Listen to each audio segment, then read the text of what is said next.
What's up, guys? Welcome back into the Millennial Profit. My name's Adam and I'm a full-time reseller. If you're new here, I show you all different kinds of ways to make money. So if you like money, hit that subscribe button. Today I've got another what sold video for you guys, showing you everything that sold from over the weekend, how much I paid for it, where I got it, and at the end of the video I show you the total profit I made on everything today.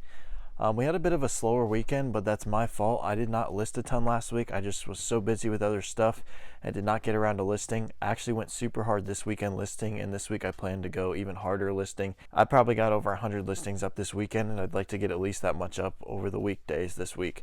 So next weekend should be huge. Still had a pretty solid weekend and sold a lot of my bread and butter items, hats, shirts, all those different types of things. So if you have a period of time where you can't list and you can't pump sales that way, then a good way to do it is to have inventory on hand that's already out there. And that's why I say long-term inventory is not a bad thing, because it's going to create consistent sales even when you cannot be consistently listing. Like I always say, like, quick flips are great, but you have to stay on top of them and you're not always going to find them. So these longer term inventory items like hats, shirts, all this clothing here that you see, that's what's going to take over and sell when you don't have the time to list everything or constantly be outsourcing and finding those BOLO items. So today was just a bunch of bread and butter that sold.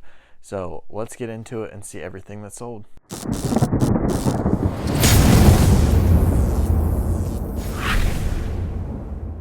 So again, it's not a bad weekend whatsoever.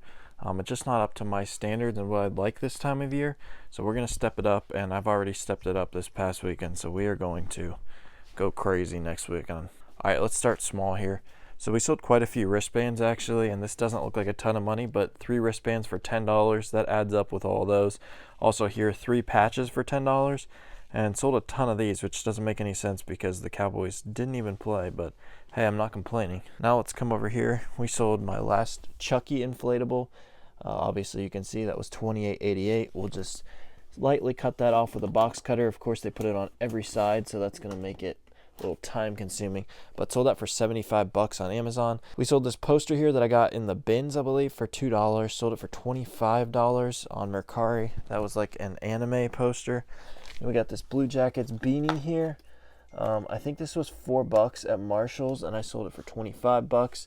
Akron Zips beanie. That was on a beanie pallet from B-Stock for like $1 a piece, and I sold it for $12. Someone bought both of these for $30, and they were in the same pallet as that one. So that's nice, little combined shipping. We got an Ohio State gymnastics hat. This was like $1 at the Ohio State store that was going out of business. Sold it for like $17. Got an Apollo 11 Houston Astros co-brand hat. This one's really nice, $60 on that one. Then we got this Stanford Cardinal hat. Sold that for $27, and I paid $10 for it at Marshall's. We got this Washington State hat. This is from a hat pallet a long time ago.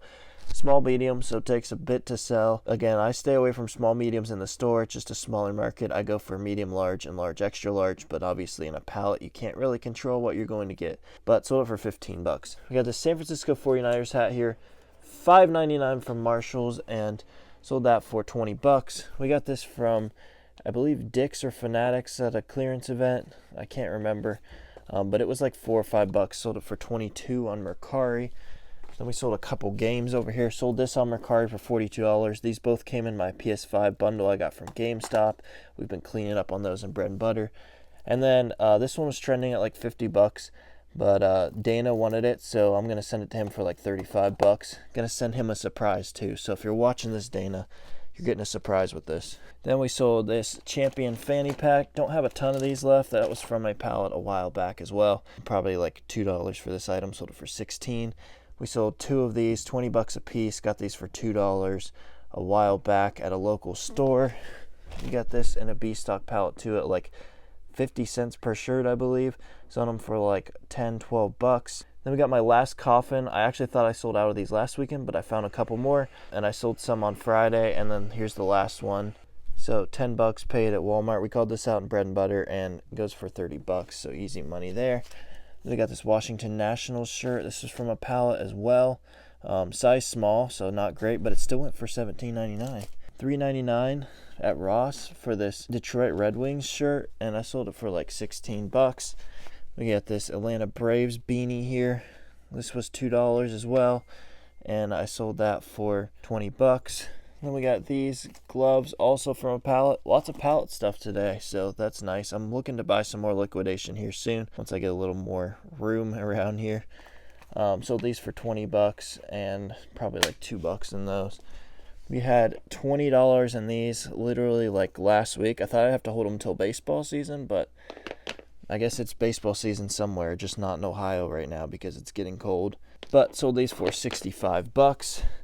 Then I got lots of scarves. Probably going to do some wholesale deals on scarves. I just have so many. I mean, they're starting to sell, but you know, might as well spread the love. This was a Cubs scarf and it sold for $20. We got a Western Michigan hoodie here. Women's, sold it for $20. Got it for $2 from my local embroidery shop. And then we sold about 35 flags. That was from that flag pallet. And those are between $3 and $5 a piece, selling between $16 and $20 a pop. I also sold a reseller box for like $50 on Facebook. Totally forgot I even had those out there still, so I guess I'll try to put together some stuff. All my reseller box stuff is over here. I have tons of it. I'm building it up for bread and butter. We're going to start releasing some reseller boxes for bread and butter only, so that'll be where my reseller boxes are, and I've got some good stuff, let me tell you. But for now, we're going to go on to packaging all this up, and then I'll get you guys the numbers. All right, here we are. Not as impressive as it normally is, but you know what? I'm not upset at all with these sales today. All right, so let's run down the numbers. Now, we didn't have as many packages, but our profit margins were pretty good today because we had mostly first class items, lots of 4 8-ounce items, so we really didn't have a ton in shipping, and I really didn't have a ton paid out in cost of goods sold on all of these. It was a lot of low cost items, so the profit margins were pretty good. So on eBay, we sold 31 items for $648. Facebook, we sold 31 items for $636. Mercari, we sold 6 items for $154, and Amazon, we sold 2 items for $127, for a total of 70 items for $1,565.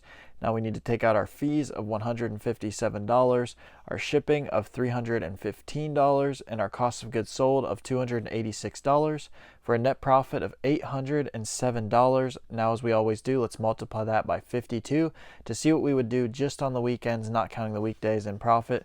$41,000 a year. So I cannot complain with that one bit. Again, truly blessed and thankful to be able to do this as a full-time job, and I give all glory to God. If you're not already following me on Instagram, you can do so at millennial_profit. Stay tuned for the video on Wednesday, top 5 cooks of last month. And we actually have a giveaway and a special announcement coming, so stay tuned for that video. If you're interested in the cook group or want to learn more, you can follow us on Instagram at Bread and Butter Group. As I always say, guys, sell stuff in the areas of the store that you know. You'll be much more knowledgeable in those areas of the store. If you're interested in the same type of stuff as me, then I give you a good idea of the things to look for. But if that's not your area of expertise, then don't try to force it. Go to the areas of the store that you normally shop in, and you'll know what are good deals. There's money to be made everywhere, guys. Let's go get it. Thank you for watching The Millennial Prophet.